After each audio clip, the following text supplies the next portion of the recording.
Hi, welcome to UA TV. ఆంధ్రప్రదేశ్పై కాంగ్రెస్ అధినాయకత్వం special focus పెట్టింది. రాష్ట్రంలో పూర్వ వైభవం దిశగా పావులు కదుపుతోంది. రానున్న 5 ఏళ్లను దృష్టిలో పెట్టుకుని ఇప్పటి నుంచే కసరత్తు చేస్తోంది. ఇందులో భాగంగా ఏపీ కాంగ్రెస్ చీఫ్ షర్మిలకు ఇటీవల దిశానిర్దేశం చేసిన హైకమాండ్ ఇప్పుడు వైసీపీ బిగ్ షాట్స్తో స్వయంగా టచ్లోకి వెళ్ళినట్లుగా ప్రచారం జరుగుతోంది. రాష్ట్రంలో కాంగ్రెస్ బ్లడ్ వైసీపీలో ఎక్కువగా ఉంది. ఇప్పుడు ఆ పార్టీ అధికారం కోల్పోవడంతో నేతలు దిక్కులు చూస్తున్నారు. టీడీపీ జనసేనలోకి వెళ్లాలనుకున్న కూటమి పార్టీలు డోర్స్ క్లోజ్ చేశాయి.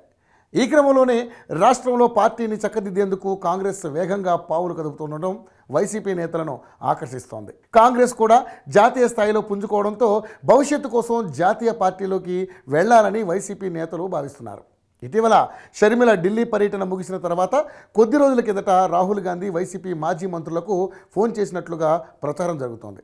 మీ భవిష్యత్తుకు నాది భరోసా, తొందరలోనే మిమ్మల్ని కేసీ వేణుగోపాల్ కలుస్తారు, అనంతరం ఢిల్లీకి వచ్చి నన్ను కలవండి అంటూ వారికి పార్టీలోకి రాహుల్ గాంధీ ఆహ్వానించినట్లుగా విస్తృత ప్రచారం జరుగుతోంది. ఇక నుంచి రాష్ట్ర పరిస్థితులు, రాజకీయ అంశాలపై చర్చించేందుకు మధ్యవర్తులు లేకుండా తనతో నేరుగా భేటీ కావచ్చునని రాహుల్ వారికి అభయం ఇచ్చినట్లుగా గుసగుసలు వినిపిస్తున్నాయి.